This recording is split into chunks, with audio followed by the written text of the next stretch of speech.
bem, queridos amigos, podemos encerrar o estudo da lição da semana avaliando em cada situação que nós vivemos hoje em dia em confronto com aquele que Deus deseja nos ensinar. A lição da semana falou sobre como podemos lidar com as dívidas. Não é fácil quando você tem uma dívida ou tem várias dívidas e você precisa se livrar dela. E muitas vezes algumas dessas dívidas tiram o nosso sossego, a nossa paz, restringe o nosso crédito nas instituições de crédito e assim nós acabamos ficando assim com as mãos amarradas. Não conseguimos trabalhar de forma correta, não conseguimos dar nosso dízimo, nossas ofertas, não conseguimos pensar direito numa devoção, numa comunhão. A pessoa está dentro da igreja, está pensando na dívida, a pessoa está num culto, está pensando no que está devendo, a pessoa está num culto de domingo à noite, está pensando na segunda-feira que tem um cheque para cair, que tem uma coisa para cobrir, não tem dinheiro. É um desespero. Então Deus nos ensina, nos ensinou essa semana como nós podemos assim estabelecer um critério através de 3 pontos importantes que nós aprendemos essa semana na lição de terça-feira. 3 pontos que são assim maravilhosos para que nós possamos nortear a nossa vida, tá? Veja, é uma pessoa que não se orienta, não se organiza, não prospera.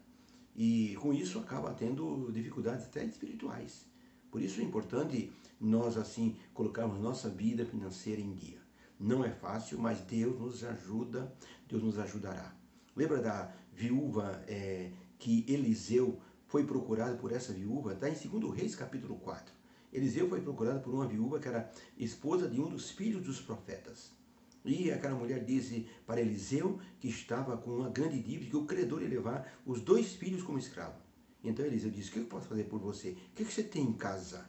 Ela disse: só tem uma botija de azeite. Então Eliseu disse: então fazer o seguinte, você vai na sua casa, fecha a tua porta e pede emprestado um monte de vaso, a maior quantidade que você puder. Você vai pegar aquela botija de azeite, você vai começar a despejar dentro dos vasos que você pediu emprestado, você vai ver o que vai acontecer. Depois que você encher todos os vasos, você vai vender, você vai então pagar a tua dívida. E assim a mulher pediu emprestado todos os vasos, fechou a porta atrás de si.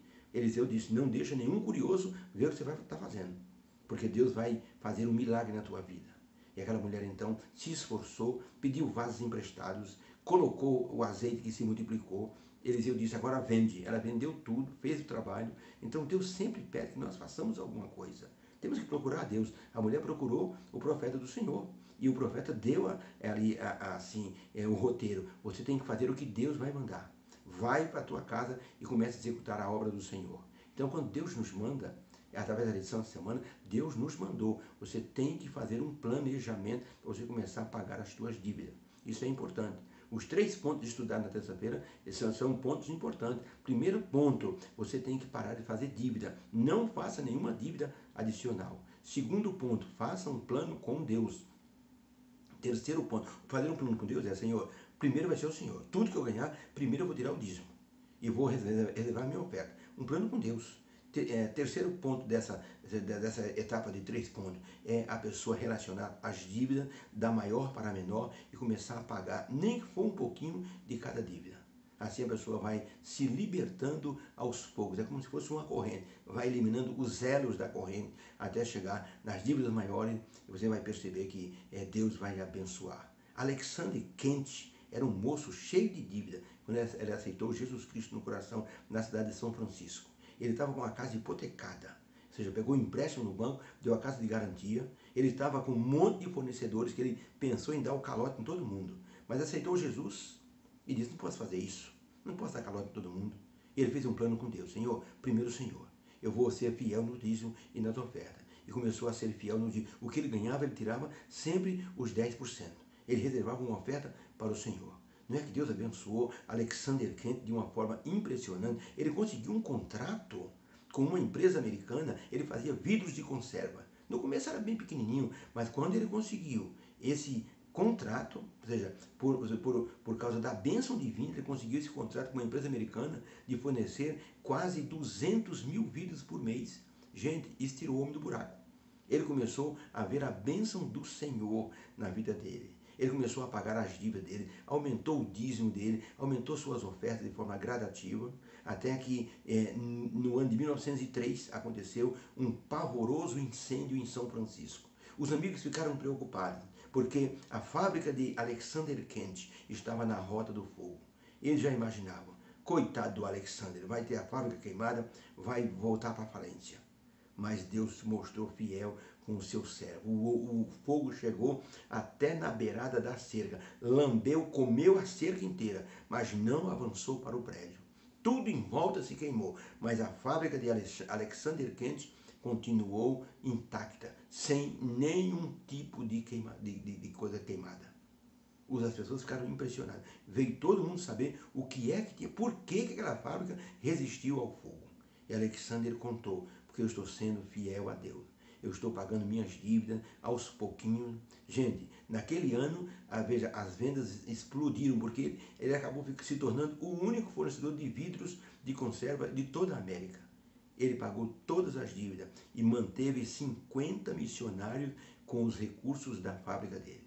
Deus honrou o seu servo. Por isso é importante nós entendermos que aquilo que o Senhor Deus disse em 1 Samuel 2, verso 30, é verdade. Aqueles que me honram, eu também os honrarei. Lembra da viúva? Alexander Kent fez o mesmo. Ele fez o que Deus mandou. Ele se esforçou, ele foi para a luta, ele buscou realizar a situação. É o que Deus está pedindo. Quem quer pagar a dívida não pode ficar de braços cruzados, não pode ficar deitado no sofá. Tem que pensar em alguma coisa, tem que pegar o recurso, nem que for um pouquinho de azeite, que significa os poucos recursos que tem, e ir para a luta para multiplicar. Deus nos deu talento para isso. Deus nos ensinou nessa semana como podemos seguir conselhos piedosos e não termos assim amor ao brilho que o mundo oferece, porque isso aguça a nossa ambição e nós queremos mais. Exemplo, você tem um carro com um câmbio mecânico, aí a televisão mostra um carro lindo, com câmbio automático e com um valor de R$900 por mês. E nós valorizamos o seu até R$3.000. A pessoa cresce o olho e diz, olha eu dentro de um carro desse, preto, maravilhoso, com essas rodas, vai ser o máximo.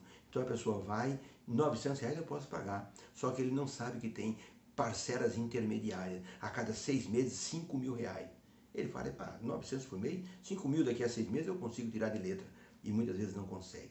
E aí se endivida. Aí a coisa começa assim a apertar. Por isso que a pessoa não pode olhar para o brilho do mundo. Se a pessoa tem essa ganância de comprar, tem que saber controlar esse impulso de comprar. Não pode viver na fantasia. Tem que viver com os pés no chão. Muita gente tem compulsão de comprar e gastar. E com isso se endivida muito. Com isso acaba tendo problema. Para tanto é preciso se colocar nas mãos divinas e seguir os 3 passos que estudamos na lição de terça-feira. Não faça nenhuma compra adicional se você já tem dívida. Restrinja os seus gastos. Faça um plano com Deus. Relacione suas dívidas e comece a pagar nem que for um pouquinho. Por isso é importante que nós façamos esse plano para que nós possamos ter sucesso. E outra coisa, a lição nos ensinou a não ficarmos por fiador de ninguém. Isso causa dor de cabeça nas pessoas. Já pensou uma cobrança que a pessoa recebe em casa, um oficial de justiça com assim um mandado de busca e apreensão ou com uma hipoteca para a pessoa dizendo assim, a sua casa está hipotecada para pagar uma dívida? Isso é um desespero para a família, perder a casa. Eu já vi famílias aqui na minha região, a família devia R$15.000. A casa valia 200 mil, foi vendida por 50 mil. Foi tirado os 15 mil e foi dado 35 para a família que não conseguiu fazer nada. Foram morar de aluguel. Que desespero para aquela família. Porque não se planejaram. Então é importante não ser fiador de ninguém. Mesmo que a pessoa fique zangada conosco. Não tem problema. É melhor a pessoa zangada do que depois a gente desesperada arrancando os cabelos para pagar uma dívida que você não fez. Finalmente, Deus quer nos livrar da prisão das dívidas. E com isso, ele mostrou na lição de quinta-feira que havia o ano de remissão. Cada 7 anos, Deus permitia que todas as dívidas fossem perdoadas e quem estava escravo por causa de dívida voltava para casa liberado sem nenhum problema. Era o ano da remissão.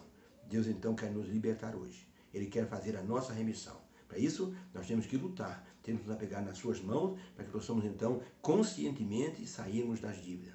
Ellen White tem um conselho no Lar Adventista, na página 393, que eu fiquei impressionado. Ela diz o seguinte, faze com Deus um solene concerto, de que com a sua bênção vocês vão pagar todas as suas dívidas, e a ninguém dever coisa alguma, ainda que tenhas que viver a pão e água.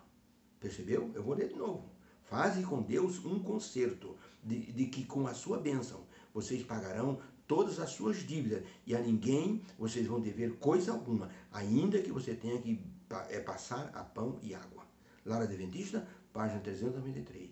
Isso significa a pessoa se policiar. Significa a pessoa muitas vezes deixar de fazer coisas que gosta, para que possa então saldar uma dívida e ficar sossegado. Deus abençoe a todos. A lição foi muito prática nessa semana, com certeza todo mundo compra, todo mundo deve, então por isso é importante nós termos esse alerta para o nosso coração. Vamos orar. Obrigado, Senhor, pela lição dessa semana. Foi providencial, nos ajudou, nos alertou, nos deu clareza, visão sobre nossos desejos, ambições e sobre as dívidas que nós temos que eliminar. Ajuda-nos com teu poder, em nome de Jesus. Amém.